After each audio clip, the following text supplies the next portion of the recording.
How did you even get into the UFC? Well, I just got a call because I was training partners with Randy for a while and for wrestling for 5 years. And then Randy gave me a call and said, hey, I'm doing this tournament down in Brazil. So then I ended up fighting, but he ended up getting into the UFC in the meantime and not fighting down in Brazil.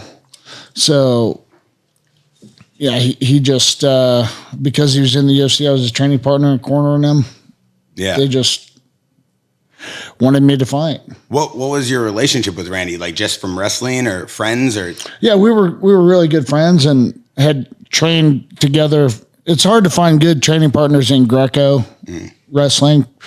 So we were our main training partners for like 5 years. You know, he was one weight class above me in wrestling. So. Yeah.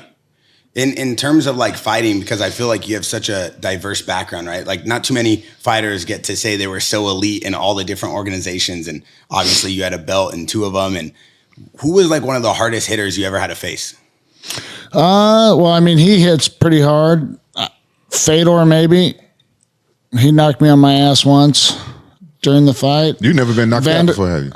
Not knocked out. I've been knocked silly a number of times.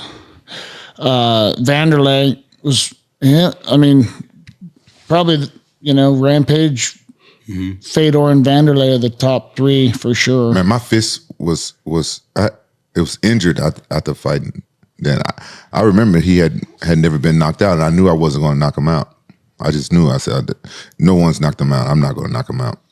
He's one of the toughest guys. I don't think either one of us knocked each other silly, or I don't know if he got knocked silly. Yeah. You rocked me a couple times, if I can remember.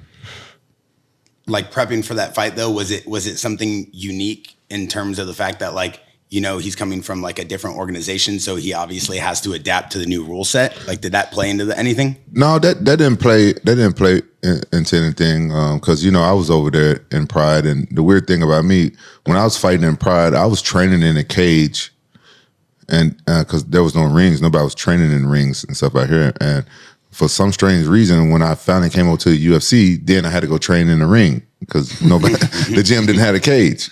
It was just one of those things. So I wasn't even thinking about that. I just knew that he was tough and he was smaller than me, and he always had good cardio. And I don't really like fighting guys that's smaller than me because they're normally faster. A little bit more quicker, more dynamic. Yeah. Does the ring compared to the cage make that big of a difference?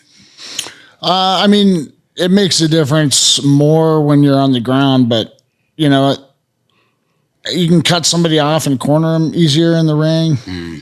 The cage, you know, using the cage to get up and when you're on top, controlling the guy is easier. I feel like you got to be more technical to finish a fight in a ring than in a cage. Yeah.